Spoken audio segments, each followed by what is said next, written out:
আরে ভাই, গণঅভ্যুত্থান তো আর সময়ে সময়ে মানে ছেলের হাতের মোয়া না যে সকাল বিকেল হয়ে যাবে। 17 বছরের সীমাহীন মানে জুলুম পীড়ন, শত শত খুন গুম, হাজার হাজার কোটি টাকা পাচার, ছাত্র জনতা আলেম ওলামা হত্যা, এরপরে আমরা সকলে মিলে একটা অভ্যুত্থান করেছি। এই অভ্যুত্থানের পিছনে কত আত্মদান, কত রক্ত, কত ত্যাগ, কত মানে সীমাহীন।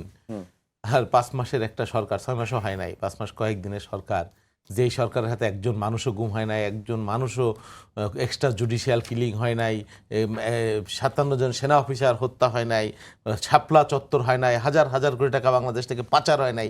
আর আপনি বলে দিলেন হয়ে যাবে কালকে সকালবেলা গণ অভ্যুত্থান। বিষয় কি এরকম হতে পারে? হলে হবে, সেটাই আমার বক্তব্য নয়। আপনি যেটা বলেছেন যে ইনস্টিটিউশন হয় নাই, আমাদের একটা পার্লামেন্ট হয়েছে যেটা গণতন্ত্রের চর্চার হেডকোয়ার্টার, সেখানে আমরা সব কথা বলতে পারি। চমৎকার পার্লামেন্ট চলছে। আমাদের ইলেকশন কমিশন হয়েছে এবং এই কমিশন আরও মানে জুলাই চার্টার অনুযায়ী যেটা সেটা হবে। আমাদের একটা কেয়ারটেকার গভর্নমেন্ট হচ্ছে, নির্দলীয় সরকার। আমাদের সবচাইতে বড় সংস্কার যেটা বাংলাদেশ, আমি মনে করি 5 বছর পরে মানুষ যাতে নির্দ্বিধায় নিঃসংকোচে ভোট দিতে পারে সেই ব্যবস্থা আমাদের তৈরি হচ্ছে, একটা কেয়ারটেকার গভর্নমেন্ট, যেটা আমাদের দীর্ঘদিনের দাবি। এবং আমি মনে করি বাংলাদেশে আপনি যত সংস্কার চান তার 80 ভাগ এই ভোট দেওয়ার মধ্যে নিহিত আছে।